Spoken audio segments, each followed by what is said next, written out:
If you want a good-looking CPU cooler, the herd mentality will naturally take you towards AIOs, and within the land of AIOs, the EK AIO D-RGB series is probably the best looking series of AIOs out there, and with the cheapest 120mm model costing just around €63 or $75, it's also one of the cheapest ways to get into the AIO scene. So, are its looks deceiving, or does it actually also pack a punch?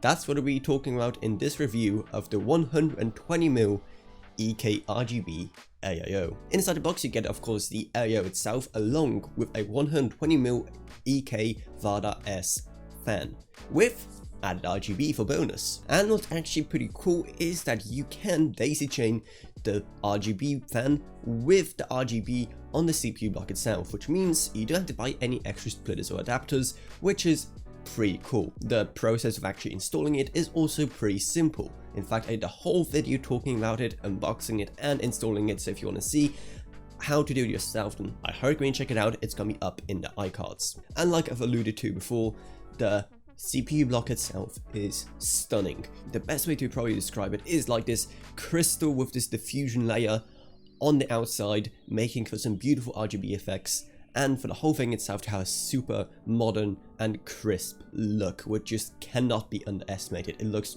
so good. And it has fully addressable RGB from the get-go, which means you can also fully customize what exactly it does. And seeing how it uses a standard 3-pin addressable RGB connector, you can use it with pretty much any RGB software you use. So you can synchronize with the rest of your PC, no problem. The only thing I can really complain about here is the fact that you do have 2 cables running out of the block itself, which does make it a bit less, clean, which is kind of seriously the whole point of it. So I really wish they simply just, stuck the 2 cables together, both for the standard pump power, which just uses PWM, and also for the RGB connector. I really wish they, just combine them together and then they split off at the end so you could run that all behind your PC and cable manage it there. But whatever, it's a very minor complaint, and if you're really bored and if it really annoys you, I guess you can get creative with hot glue there.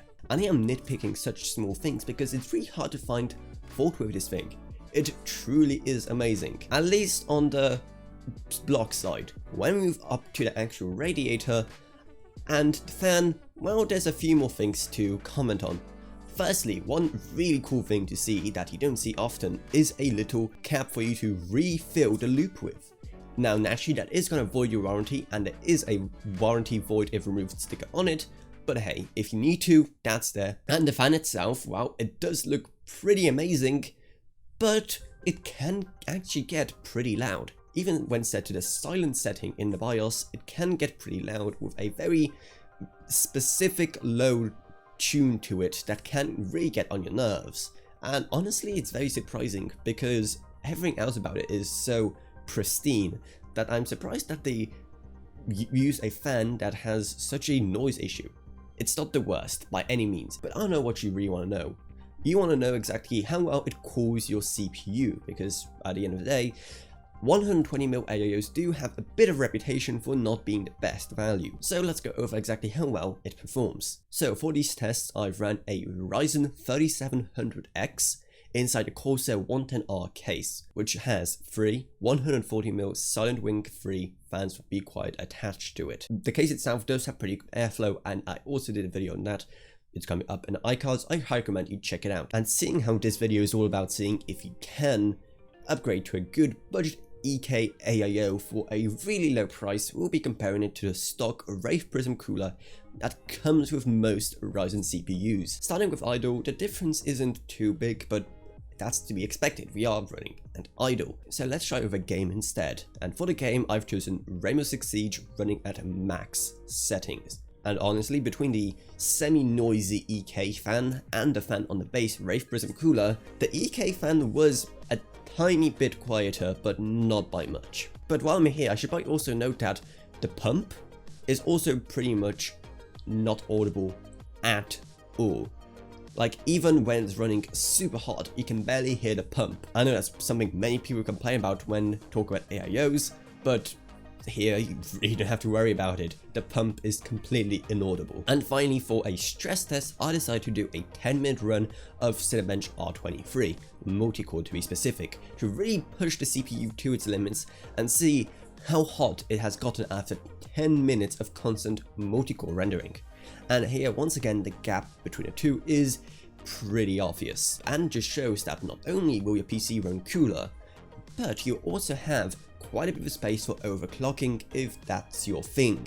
So if you'd like to see a video where I kind of talk about how much extra room for overclocking an AIO like this could give you, then definitely let me know down in the comments below, and if I do decide to make it, definitely subscribe to the channel so you don't miss it. So overall, for a budget AIO, it is really impressive. Now naturally, it's only a 120mm AIO, so you definitely get way better results if you upgrade to a 240 or even a 360 if your case allows for it and your budget allows for it as well. But for such a low price, you're really getting quite a lot here. But how does it compare to air coolers? Because in recent years, the debate has really shifted to air coolers being for pure performance and AIOs being for pure looks. Well, tomorrow's video will be a review of the Be Quiet Shadow Rock free CPU cooler, which comes in at a similar price to this EK AIO. So if you want to know if you should go air cooling or water cooling, make sure to subscribe so you don't miss that video. So overall, it's really hard to criticize it too much for the price you're paying. AIOs are still rather expensive, and many companies don't even bother making a 120mm variant. Most companies start at just 240 and make their way up from there. And come on, it's EK, it's a company that's known for quality water cooling products, and this is really no different. And hopefully this video shows that even with the 120mm variant, which has gotten a pretty bad rap in the past, you can get some great numbers and great performance out of it still.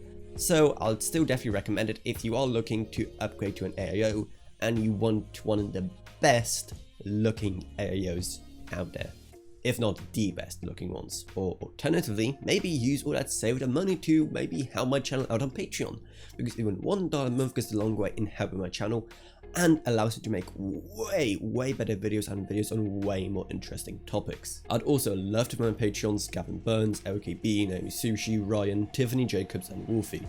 Thank you all so much. Down there you're also going to find our Discord if you want to talk to me or us like this or whatever else really, and also our Amazon Associates links. And that's about it, so I hope you enjoyed this video. If you did, remember to subscribe, like, whatever, and I'll see you all in whatever next. Goodbye everyone. Goodbye.